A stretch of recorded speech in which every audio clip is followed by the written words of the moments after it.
This episode is sponsored by Access Laboratories, award-winning blood testing and health screening service based in Cork. Get the tests you need, when you need them, with results in 48 hours.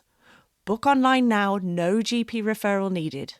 Gift vouchers also available now at accesslabs.ie.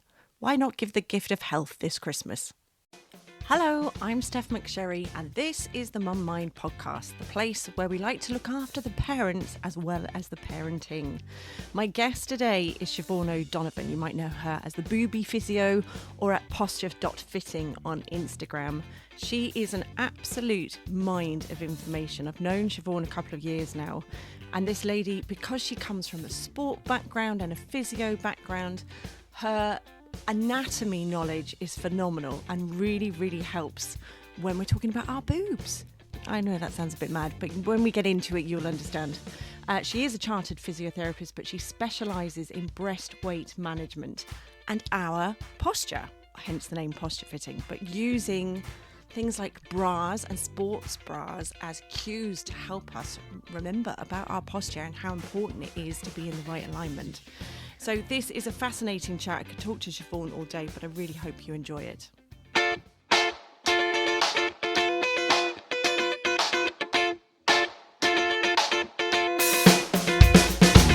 Good morning, Siobhan. How are you? I'm good, Steph. Thank you. It's very nice that we got to do this at last.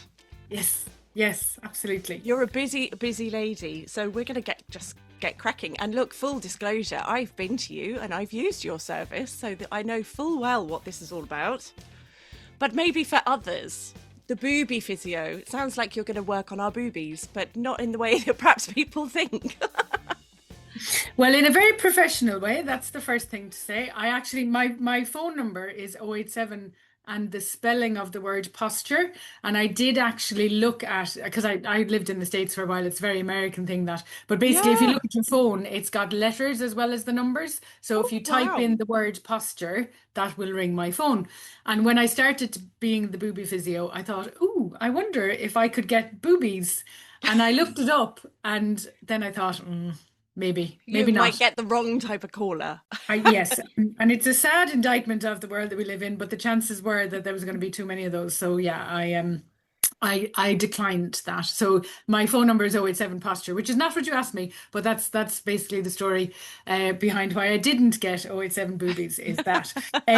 So yes, so my background is I started my life as a PE teacher. I've always been very involved in activity and wanting to keep other people active or to help them to become active. Realized when I was doing my PE training that we were learning then. I'm very old, so this is in the 80s. I'm not very old. That's the wrong thing to say. I have lots of experience. So I was training originally in the 80s, and back in the 80s we didn't really have much sports science. Even certainly didn't have research. My God, the research field is so far behind.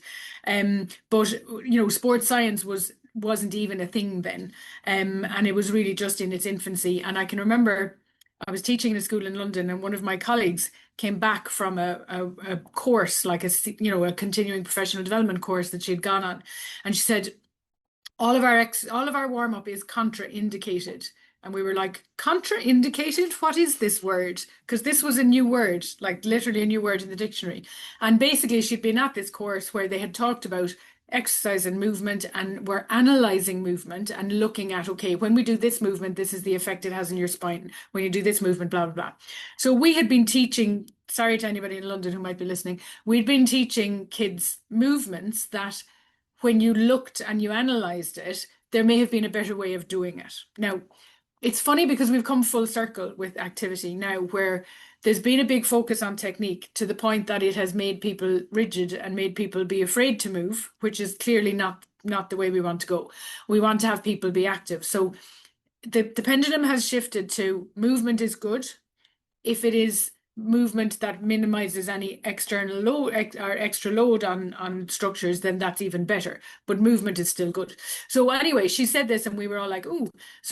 But what they didn't do is they didn't provide any alternatives. They didn't say do this instead or this might improve it. So I kind of started to I suppose, read into what I could back then, and then decided that I was going to go off and learn a little bit more about injuries and how to prevent them. And I went off to the States to do a master's there, did a professional qualification over there, then came back and was in the UK for a few years. This isn't what you asked me, is it?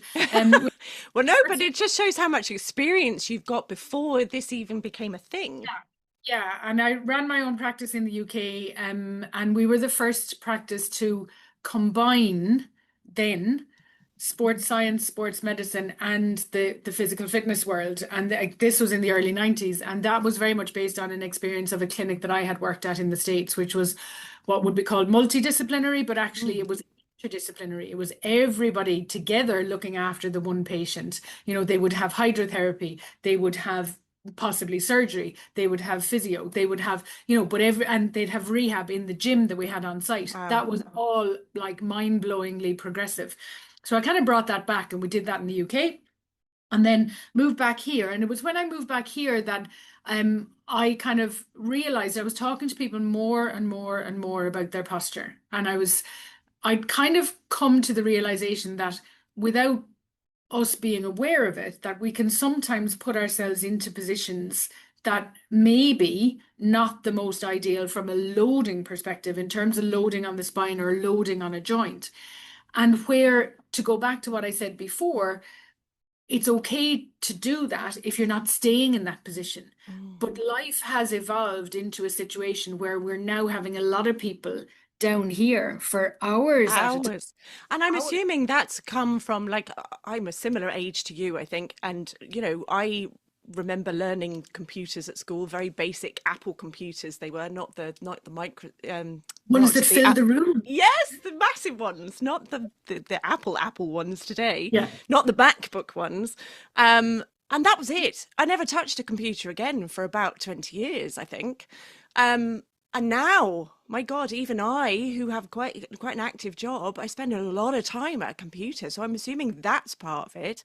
And something that Yeah. you said then, I remember my mum telling me, she's going to be 80 in February, that at school they had posture classes. Now, I don't think we've done that for a very long time. And women were taught how to sit in particular. Deportment. Yes. Yes, and I think one of the reasons why that fell out of fashion is that there was a paternalistic element to it, in that it probably only was women that Yeah. had these classes, because it came from the debutante days, you know, when they were shown Yeah. when they came out in their debut. So certainly that kind of fell out of favor because of the cultural position, I suppose, that it placed women in. But it's funny because I teach a group rehab session, which is called posture rehabilitation, which is basically, I got a bunch of my patients together who were, as most people do, and I understand this because I would be the same. You know, you give them their rehab to do during their one-to-one physio session. They'd come in the next time. How'd you get on with those exercises? Oh, the dog ate my homework, or I didn't have time, or I didn't, you know, this happened or that happened or the other. And at the end of the day, patients would know that those rehab exercises were important for them to be able to move on. So I said, right, Thursday night, 8 o'clock, be here. And I got just a bunch of people together, and I started to do their rehab together. And we started that in 2008, and we're still doing it. And Oh, that's so good. I have people who still come, who started coming back then. And the idea is that they don't end up, sorry, physios, they don't end up needing physio, because hopefully they're keeping their problems at bay. But it's become now, it's like half of the session is mobility and half of it is strengthening, because both of those things are really, really important for us as we get older. And they're as important for us at 20, at 40, at 60, and at 80. I mean, I read an article from the Telegraph the other day about a 101-year-old yoga instructor, Wow. and she'll do the splits. She's had a total hip replacement, but she can do the splits. Now, you know, it's a bit mad when you look at stuff like that and you see people's lives and how they live their lives, and how what they do dictates the quality of their life later on. So my mum is going to be hopefully 95 in November, Wow. and she has had really strong legs all her life. She walked everywhere. She walked as a youngster. They used to have dogs that they used to have to walk for miles because they were racing dogs. And I know her foundation for the fact that she can still stand up. Now she needs help now, but she can still stand up and she can still walk is because she started walking in her teens when she had to do it. It was a chore. She didn't have a choice, but that developed a bone resilience that has kept her moving into her 90s. So it's never too late to start. And I think one of the things, particularly for mums, is that once a child comes along, and whether that child is a human baby or whether it's a fur baby, or once somebody has a responsibility to another entity, then very often they subsume themselves in that entity, and they stop looking after themselves. And so if we stick with the human side of it, with breastfeeding, they'll be kind of sitting potentially in this position that you and I have talking about for hours at a time. And it's the hours at a time that's the problem with positions. So it's okay for me to go here and it's good for me to go here. And this is one of the exercises that I give people. We do the cat, you come into this position, but then you come out of it again. You Yeah, don't you're stay. kind of curving your shoulders in and then you're releasing them back.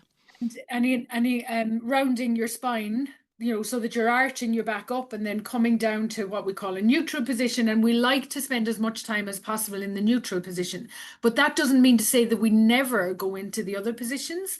So it's important that we can go into the other positions, because I might need to reach over the back of my laptop to be able to get the bottle of water that's over there. If I have changed the way that I move so that I physically can't do that, then I'm restricting my movement and I'm restricting my ability to function. And So actually, you've just touched on something. If I can just cut across you for a second, I'm just thinking of your mum, right? She was having to do that walking every single day for hours at a time. And we've very much become, oh, I've done my 40 minutes at the gym and now I'm back to my sitting on my ass looking at the computer. We're not building in that everyday movement that we all need.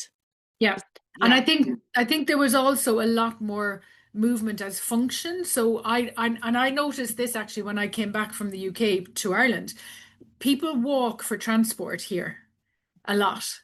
Because, and particularly in the cities, because when I came back, I was in Cork in the city. Now, less so down here. I'm in West Cork now, and like walking for transport is much more challenging here because you have so many, you're miles away from anything. Mm. But the amount of people who can, when they are living in a city, walk to places as opposed to drive.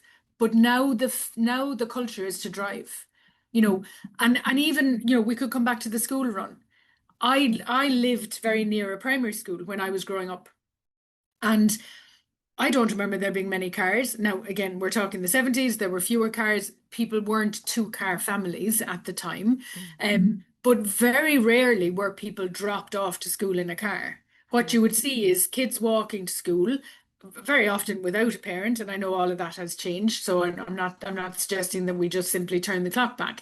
But there's definitely a situation, I think, now where, and I've done it myself, instead of walking to the shop, I've driven to the shop because it'll be quicker, or it might be raining, or whereas before they never even thought about getting in the car, they just walked. So I think we've changed the kind of perspective in terms of the way we view moving, and I don't think we've realized that we've changed it, in that it's kind of evolved to a movement has to be something organized by going to the gym. Yeah, which And again are very set moves. If you're going doing your squats, your lunges, maybe a yes, chest press, you're not doing like you described, reaching like out here. rotation. Yeah. Exactly. Yeah. Yeah. Yeah. So that's why I think we need to. And it's funny, actually, I was talking to somebody the other day about sports bras and about the fact that, I mean, there's a couple of things with sports bras. It's great that there's a conversation happening about them. Fabulous. Delighted with that. The fact that they're needed, right? For me, we can't have a conversation about sports bras. Go and get a sports bra without it being an optimally fitting sports bra, because from having had to put up with me, if it isn't fitting correctly, it's you may as well not be wearing it. I mean, wear something correctly fitting, or well, I'm not going to say don't wear it at all, but my what Yeah. I'm saying. It's just as bad to be in a poorly fitting sports bra as it is to be in not wearing a sports bra. Okay, so So let's move on to the boobies, right? So we've talked a little bit about kind of your physio background and why the movement was important, but I'm assuming at some point you realized, especially for women, that the boobs were, and how we were holding ourselves and what we were wearing was really key. yeah. So when I came back, thank you for bringing me No, back it's all on right. track. And when I came back from the UK, where I had been doing like my focus would still have been primarily physically active people and sports people, not only, but primarily that. But I was beginning to even speak to them about, let me have a look at the position that you're in when you're at work. Let me have a look at I'd go out to the car park and I'd look at the way they're sitting in their cars. And so I was talking to them more and more about the positions that we put ourselves in, and the fact that if you're not mindful of moving and changing those positions, you could be self-inflicting some problems. Okay. And that was the tenet of where I started to go with it. Started to do a little bit more research in that. In the meantime, I had an epiphany in my mid-40s where I had a bra fitting done. I'd never had one done. I'd been an elite athlete, played rugby for Ireland. Nobody had ever mentioned bras, ever, anywhere along, nowhere in my training, nowhere in any of my postgraduate training, nowhere in my life had anybody mentioned my breasts at all, or anybody else's. And I had this bra fitting done, which I went for having read about the store in the Sunday supplements when I was living in the UK. Had it done in London, walked out the door an inch taller, genuinely an inch taller. And I was like, oh my God, like, how has this been something that I have missed? And people who have heard me before are probably bored of this story, but it was in London. I was going to the proms in the Royal Albert Hall. I'd never been before. And we had some spare time. So that's where I ended up going. I'm going in here because I've read about these people. And honestly, walked to the Royal Albert Hall after being at this appointment. Well, it wasn't even an appointment, it was a walk-in. And I have said, and I would still stand by this, if they stood up on the stage and said, our first violinist has fallen ill, can anybody come up? You'd have been there. I can't play the violin at all. I can play the piano, but I'd have made it up. I was absolutely ready to take on the world. And that, Steph, to be honest, that really surprised me because I'm not lacking in confidence and I would never have lacked in confidence. But the fact that it just made me feel so empowered and so ready to take on any task, any activity, even if it was going to be too difficult and I was going to fail at it, I was still going to do it. I just had this absolute empowerment is the only word that I can say for it.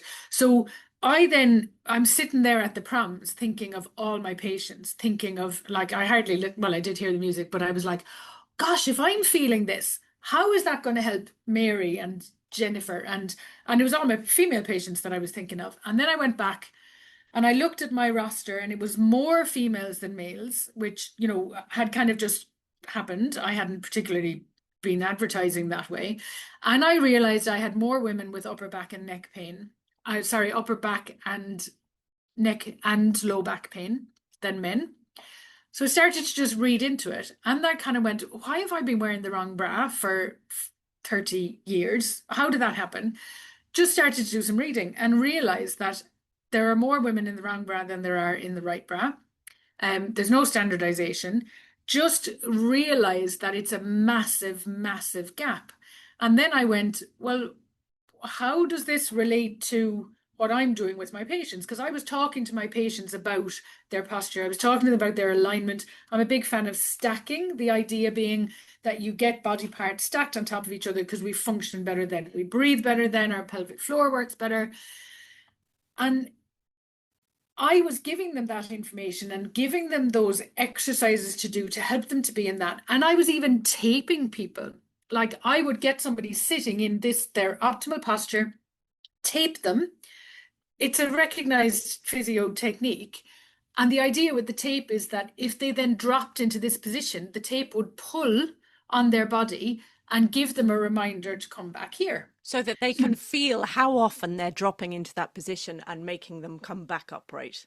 But the key thing being, it's Feeling it. like poking you in the back, right? Yeah. It's like somebody going, so you've got an external reminder because we fall into this position, we don't realize we're there Yeah. until we start to sometimes get pain. And then at that point, you're kind of thinking, So, so we used to do this. And I like the taping is a palaver to do. It's a palaver for the person to have on because you go into the shower, it gets wet, and then you've got wet tape on your back because you leave it on for a few days.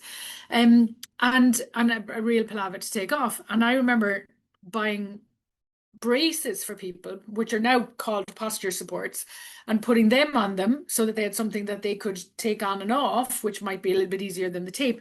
But when I used to be putting the tape on, I used to be saying to people, this is like putting a bra on backwards. And then when I had my epiphany, I was like, it's not. It's like putting a bra on properly. And that thing that I just mentioned about the tape, I get that from this. Yeah, So so this, Siobhan, for those that are listening, Siobhan's showing me almost like a racer style back. So it's coming up yeah, over her shoulders, but then it's kind of pulling in towards the middle of the back so that yeah. it is acting more like a support. And what it does is it has two purposes then. It provides physical support in terms of helping me to stay open at my chest. So it's opening, it's not opening my chest, right? I can be like, I can slouch and the bra isn't going to keep me in this open position. It's allowing me to slouch. It's elasticated in the strap. So it's not stopping me from going into this position. But if I go into a rounded position where I'm overly rounded at my spine, and then my head goes into this forward position, which can then lead to Mm. issues. If that happens, this strap is now pulling tighter than it is if I sit in my more stacked position. So if I'm in a stacked position, I don't feel this at all. If I let myself round out, that strap is now granny poking me in the back, and I'll go, oh, I better go back here into my more upright and stacked And position. like you said, because I wear your bras, they're not your bras, but the ones that you fitted for me. And it's not like you lean into that position and go, ow. It's like you lean into that position and then maybe after a minute or so you go, oh, that's digging. Yeah, I'll Yeah. move back. Yeah. So that's what we call a proprioceptive cue in physio. So basically proprioception is an awareness that you're getting through your body through a sense, and the sense is it's almost intangible in that it's not somebody it isn't granny poking you in the back. It isn't you saying to me, Siobhan, you need to straighten up. It's my body internally recognizing that, and as a result of that, I then make a change. But sometimes we need an external cue to give us that internal awareness, and Well, that's what that provides. Well, you talked to us a little bit. I found it fascinating when I came to see you. You explained to me, like, I can imagine a lot of ladies listening to this going, well, I go to my department store and they measure me and I know I'm in the right bra. But will you tell me about that process and why they measure the way they measure, please? Okay, so the first thing I'm going to say is measuring isn't a bad thing. So sometimes people think being measured for a bra is a disaster and it's going to be wrong. And when I had my epiphany, the place that I went to, they did it all by eye, and they were. I walked out with two bras, which is also important as it's something to talk about if we get time. Um, so it wasn't that I was not one size. We are never one size. It depends on the style of the bra, it depends on the amount of elastic in the band, it depends on the shape of the cup. So this concept that I am a 36B, which is what I thought I was, excuse me, we are not one size. Okay. I may be in this bra that I'm currently wearing a 34E, and then I can go and put on this another bra from the same manufacturer, and I'm a 34F in that, and another bra from the same manufacturer, and I'm a 36D in that. So you have to try it on. But people who work and who do this day in, day out have an eye, and their eye becomes trained to be able to look at somebody because they have seen lots of boobs and they've seen lots of shapes, and they can look and they can say in their head, okay, that shape to me is likely to be this cup. However, the cup and the band are related. So a 30C cup volume would be, and I'm making this up, right? I'm not saying that this is accurate, but if I take one hand and talk about the palm of that hand being the 30C volume, okay? A 40C volume is the palm of two hands. So it's still a C cup, but it's a different volume because the band size is different. So what's happened over the course of the evolution of bras is that originally they didn't have any elastic.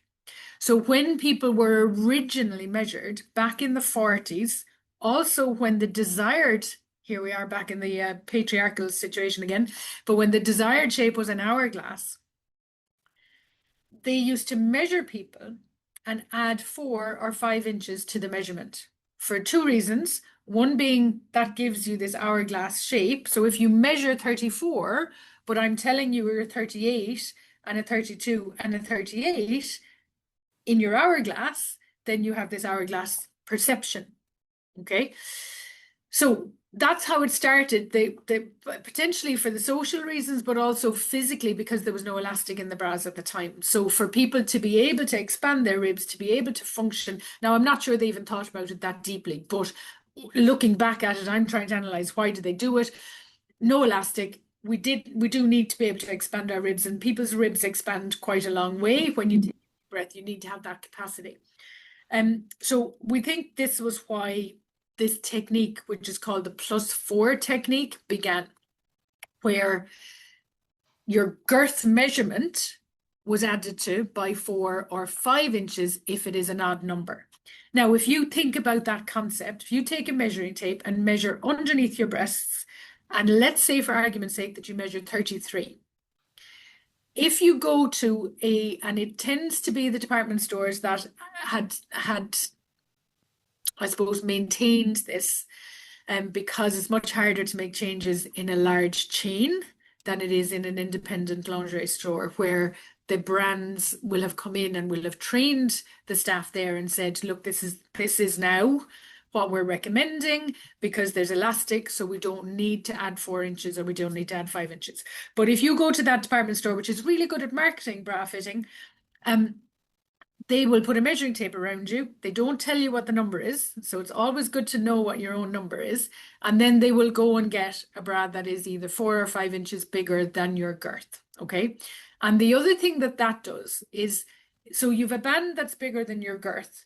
If there's a wire in the cup is going to come, the wire is going to be further forward than your breast tissue actually sits. And so the wire is going to poke into your breast tissue. And so they end up giving you a cup that's too small, because if they gave you a cup that was appropriate for that band, it would all be swimming on you. So we end up very often in band too big, cup too small. If the cup is too small and it's a wired cup, it's poking in on breast tissue at various places, which is why women hate wired bras. So people will say to me all the time, I hate wired bras, do not put me in a wired bra. And I'll say the wired bra isn't the devil. It is not the problem. It is the fact that you've never been fitted in one. And I'll put somebody into a wired bra to fit them because that's the easiest way to do it. And they'll be sitting there talking to me and I'll be going, so how's that wired bra? And, and they're like, I'm not wearing a wired bra. I've told them that that I'm putting a wired bra on them, but they've forgotten because they can't feel the wire because it's not poking. Yeah, I was that soldier. I thought comfort was key. I was definitely buying bras without wire and 2 sizes too big. Yeah. And I'm glad you said the word comfort, because that was next on my lips, which is comfort is the reason why as well people, like, it tends to be the primary driver for somebody when they're buying a bra and when they're being sold a bra. Like I've heard people saying, is that comfortable on you? And it can be comfortable on you and be too big and therefore not fitting correctly. But comfort and support are not mutually exclusive. We can have both of them. We can have support and we can have comfort with it if the fit is correct.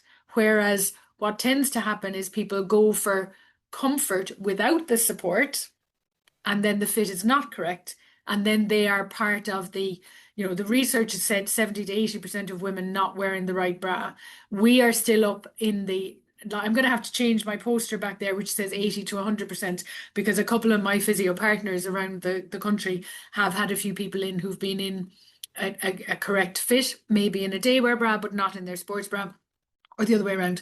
So we're probably now at 99.99% of the people that we have seen as a group of physios, of therapists, of women not in the right bra. And it's simply down to the fact that if I look back at it, I just went into a shop and I bought something when I felt I needed something.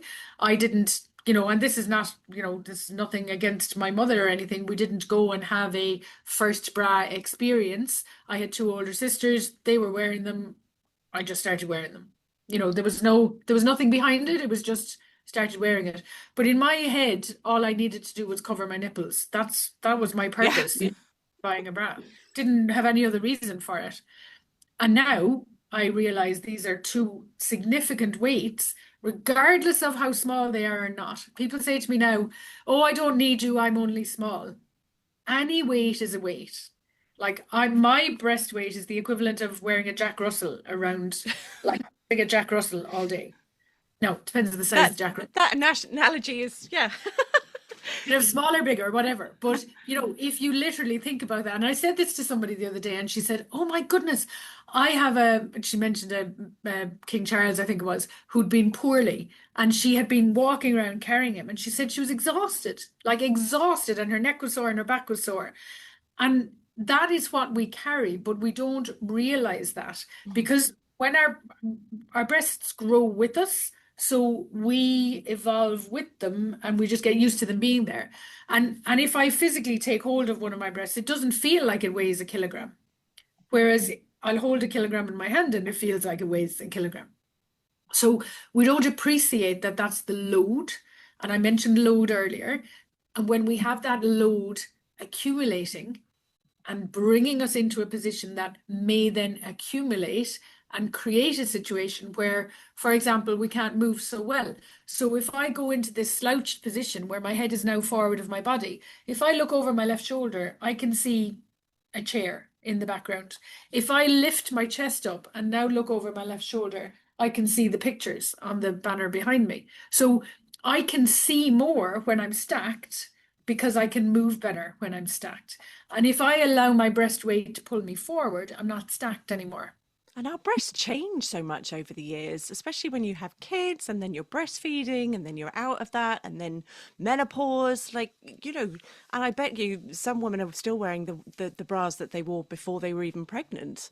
They are. And the reason why that's happening is blissful ignorance because nobody has ever told them, exactly as you've just said, that their breasts change.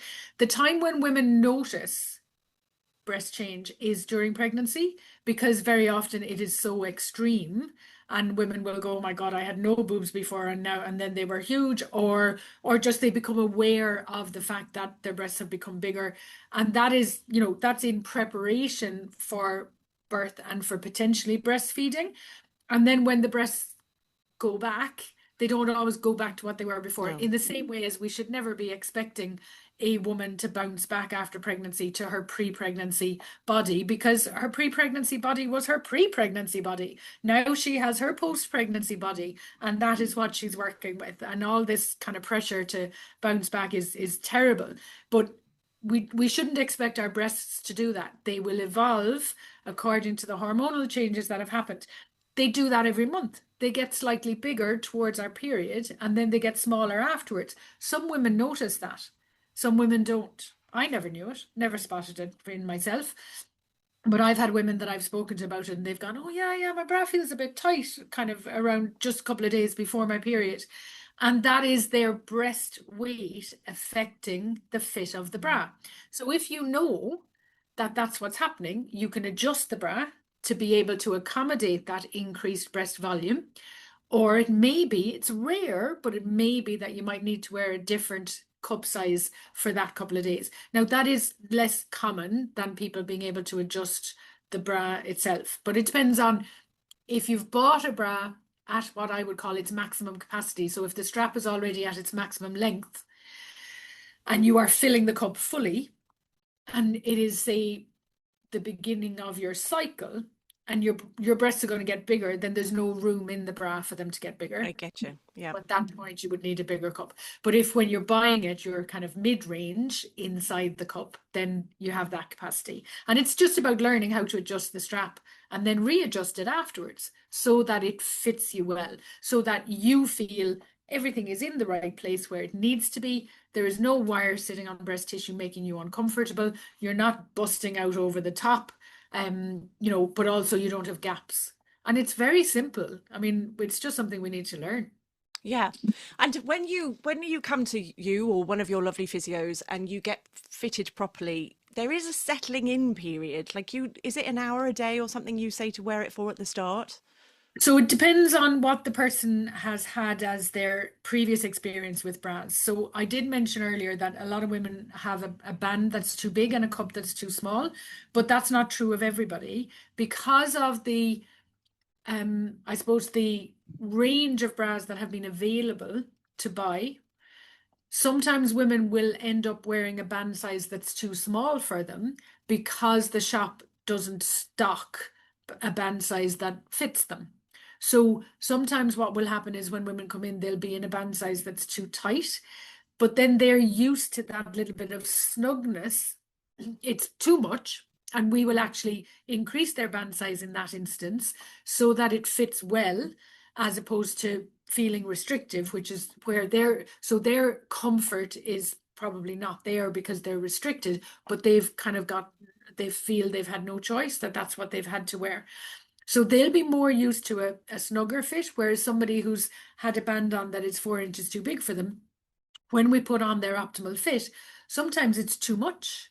Sometimes we'll say, look, this is your optimal, but you won't be able to tolerate this because it's too much of a jump. It's a 5 inch difference, Hmm. for potentially.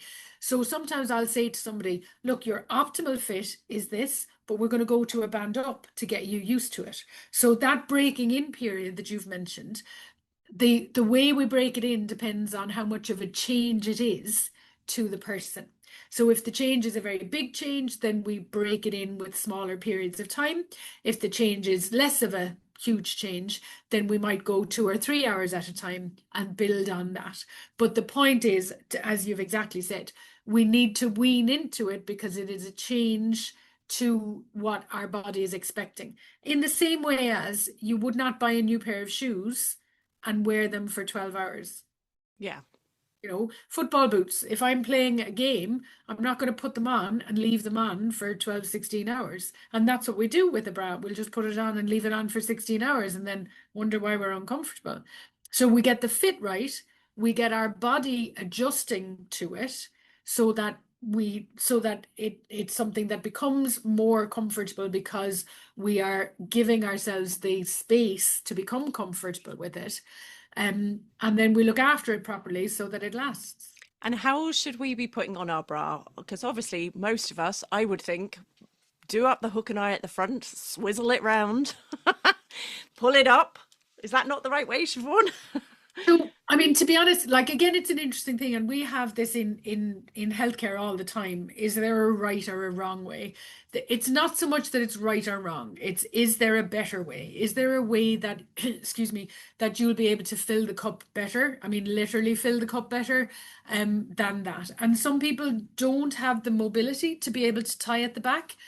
Having said that, I would be encouraging people to tie at the back from the get-go so that they maintain the mobility. Mm. Because if you're doing that every day, if you're bringing your hands behind your back and taking that hook and eye, you are doing two things. There's a motor skill because you're doing something behind your back that you can't see. So you're developing that dexterity or you're maintaining that dexterity in your fingers. But also for your shoulder, you're going into this position, which we call internal rotation, and it's a good position for you to be able to maintain. If you do the racer back, you go into external rotation to be able to tie the racer back and untie the racer back. So we can use putting our bra on and taking our bra off as a shoulder exercise, as opposed to thinking I need to go to the gym to keep that. But that's just kind of an indication of how we can maintain mobility that sometimes people think I can't do that. I can't tie it behind my back. Well, let's see if you physically can, and then can we help you to be able to develop the motor skill to be able to do that? Do you have the range of movement, and can we learn the motor skill? So that's something that very often people say I can't do it. So we would look at that, whether actually you are capable of it, and can we teach you that? Is it the worst thing in the world to tie it at the front and swizz it around? It's not the worst thing in the world, but when you're doing that, when you're pulling it around, as you're pulling it around, you're pulling the band out to get it around your body. So if you're pulling the band out, you're stretching the elastic. Now, if you can swizzle it around without pulling the band out, I'm sure I've got somebody now going, well, I do it without pulling the band out. Great. That's great. That's fine. The point here is we're trying to maintain the elastic so that it lasts you longer. Because when we wear the bra, it stretches because it has, our body inside it is already stretching the elastic that's in it. That's the way they're made. They're not like if you actually measure a 34 band, it doesn't measure 34. It measures, I'm going to say 30, and then the elastic in it stretches it around to our 34 girth and should facilitate it stretching to 36 if we take a deep breath and we have a 2-inch capacity in our ribs. So the band itself is tighter than our girth because it contains the elastic. Okay, so we want to make sure that we are doing everything we can to maintain that elastic at a coiled position. And that's again where, we wear the bra for a day, we take it off, we let it rest because it needs more than we do. It needs more recovery than we do. It needs 18 hours for the elastic to recoil. So that elastic will recoil if we leave it the next day and wear a different bra and then come back to that one the following day. Then the elastic has recoiled and then we can wear it, stretch it slightly. So your question of the swizzing, if you could do it without pulling out on the band, and if that's the only way you can do it, then that's what you need to do. But But if you try have and the mobility, you would put your arms in first, lean forward. yeah, and the lean, so you put the straps on first. Yeah. And the reason why we do the leaning forward is that if you lean forward, gravity will bring your breasts down and then everything goes into the cup. Whereas what people tend to do is they put their straps on, they'll pull their bra down below their breast. Sometimes particularly if it's a wire or the end of the cup then sits down too low on the body, and then that's uncomfortable because it's down on the ribs instead of being in a comfortable place. It's still going to be on the ribs, but it may be in an uncomfortable place on the ribs because it's too low down. So it may be down near the floating ribs as opposed to on the actual bulk of the rib cage. And if we bend over, then gravity does that, kind of allowing everything to drop in there. But also we then need to make sure that there is no breast tissue on the wire or underneath the wire. So we physically, when I say we teach women Mm. and girls how to take their own hand and put their hand in there and ensure all of their breast tissue is inside the cup. So there's no breast tissue behind the armpit, which is where it goes.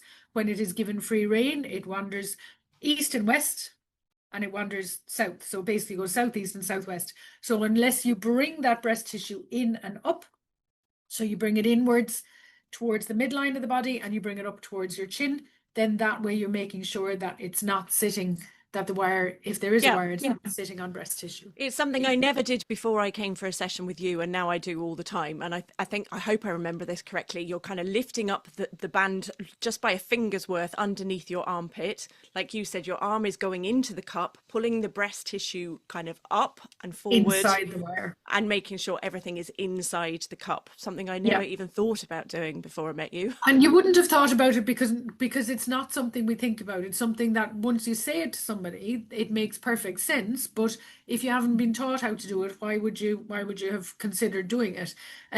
But the other thing with that, and what I like as well about this is if you do that every single morning, you're feeling your breasts every morning. Now, you're not doing a breast check, so please don't think that this is in place of a breast check, but you are feeling your breast tissue. And if you're pulling it upwards and inwards, you can end up kind of, at least superficially feeling across all of it. So if you do that one morning and you feel, oh gosh, there's something there that wasn't there before, that can give you pause to go, I better feel that, what's going on there. And then that way, if you do find something that gives you cause for concern, you can go and speak to your GP about it and go through the screening process. We need to look at our bodies and we need to feel our bodies so that we can identify when something goes wrong before that becomes a symptom that then requires us to go further down the line of treatment. So for me, doing that helps people to become more aware of what their breast feels like and therefore helping to identify if they need to seek any help with it.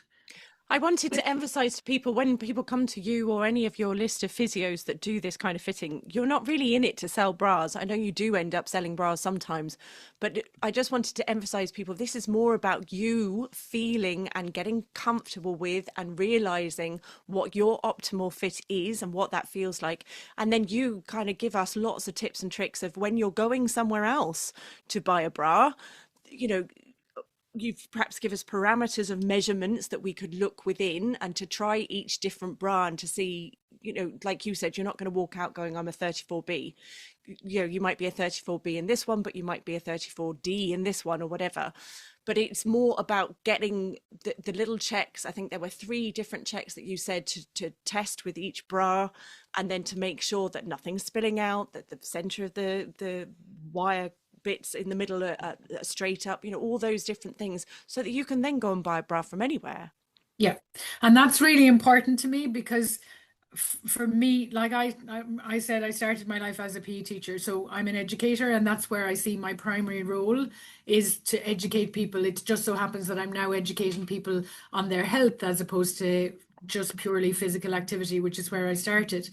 But yes, it is very much for me about us teaching women how to fit themselves when it comes to the bra, but to also contextualize that within it is more than just the bra.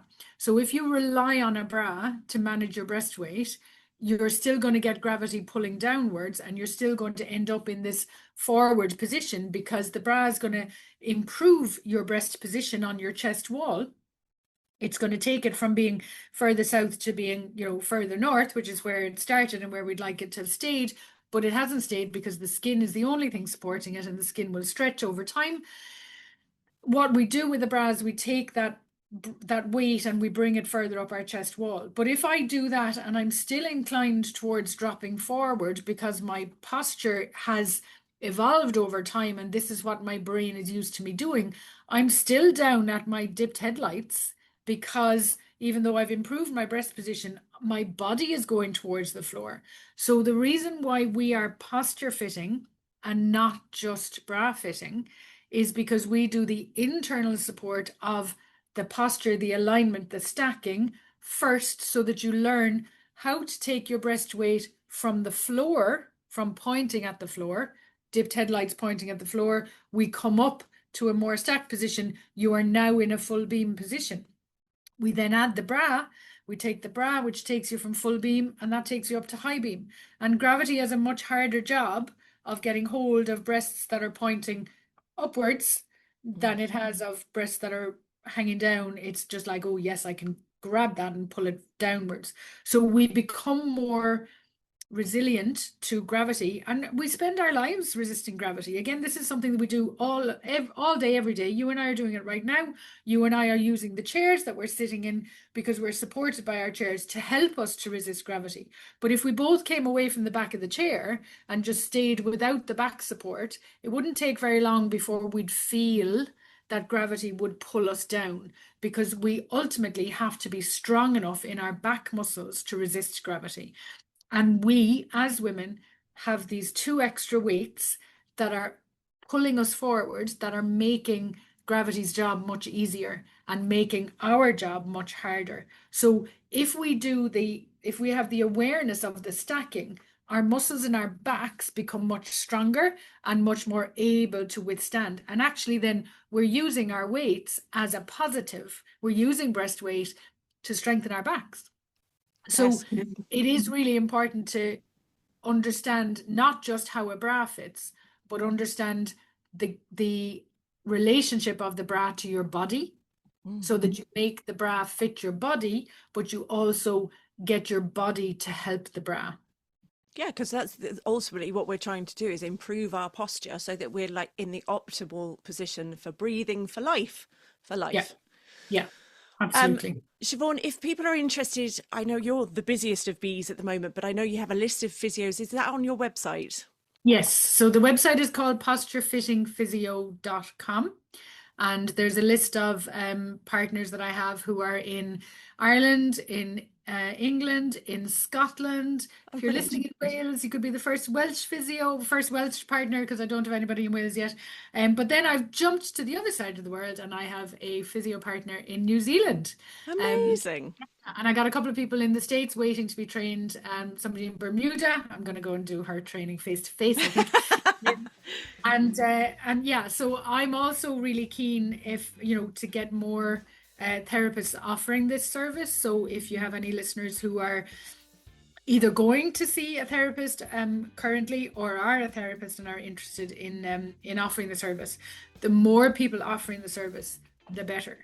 Because I realized about 5 years ago that I can't do it all myself. I was trying and I realized, no, can't do it. So that's why I now train others. And that's where, I'm very fortunate that I've already got a great team, but the only way that we can look after everybody is to have more people on the team.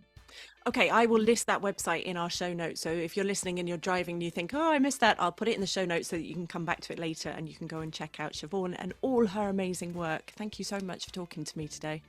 You're very welcome. Sorry for rambling. Not at all. I love you rambling. You're full of so much information and us ladies need it. Thank you. Thanks again to the sponsor of this episode, Access Laboratories, an award-winning blood testing and health screening service proudly based in Cork. Don't forget, you can book online, no GP referral needed, and you get fast, reliable blood test results within 48 hours.